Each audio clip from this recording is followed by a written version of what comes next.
Ég hérna fyrir Túborg TV, að spjalla við liðið á Þjóðhátíð í Vestmannaeyjum. Hér er hann kominn, Sigvaldi Kaldalóns, sem margir kannski þekkja bara sem Svala. Svali, hann hefur ekki farið á Ég kalla það Datti líka, sko. Ég kalla það Datti stundum. Heitir reynda Þórður líka. Heitir Þórður líka. En gaman að segja frá því að Svali, hann hefur ekki farið á Þjóðhátíð í 11 ár, eða síðan hann var 38 ára. Hann er kominn núna og... Það var synd, herðu.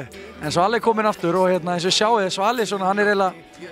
Tekur... En ég ætla að segja þér, sko. Ég spyr þig, sko, þetta er öfugt, kallar við. En hann er semst að snúa við þessari þjóðhátíðartípu, hann tekur þjóðhátíðartípuna alla leið. Svali, segðu okkur aðeins frá þessum ból sem þú ert í, hvað... Ég er hérna 900 grillhúsi og fekk hann eiginlega bara gefins af því að ég ætlaði að spila músík og eitthvað. Þannig ég er bara múin að afgreiða pítsupandanir og bjór, sem er reyndar alveg skemmtilegt, sko. Auðvelt, sko. Má ég segja þér, má ég taka viðtal við þig? Ok. Ég þarf að... Herru, góðu gestir, það er skipting. Ok, við þurfum aðeins að fara yfir þetta. Fyrir 10 ára síðan var frumflutt þjóðhátíðarlag sem heitir Lífið er yndislegt. Veistu hvernig tilurð lagsins var? Veistu hvernig það var til? Hef ekki hugmynd, eitthvað tengist að þér eða?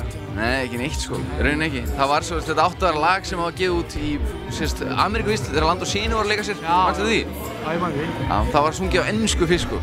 Ég man bara ekki hver titill það var. Ég var að spá hvort að þú getur, sko, raulað mögulega enskan. Life is wonderful. Looking, það er ekki að sjáðu, það er ekki að... Life is so wonderful, baby. It's just starting right here. Nei, það er ekki. Þú veist, þetta er eitthvað þá. En gaman að sjá þig og góða skemmtun. Sömuleiðis, þakka þér.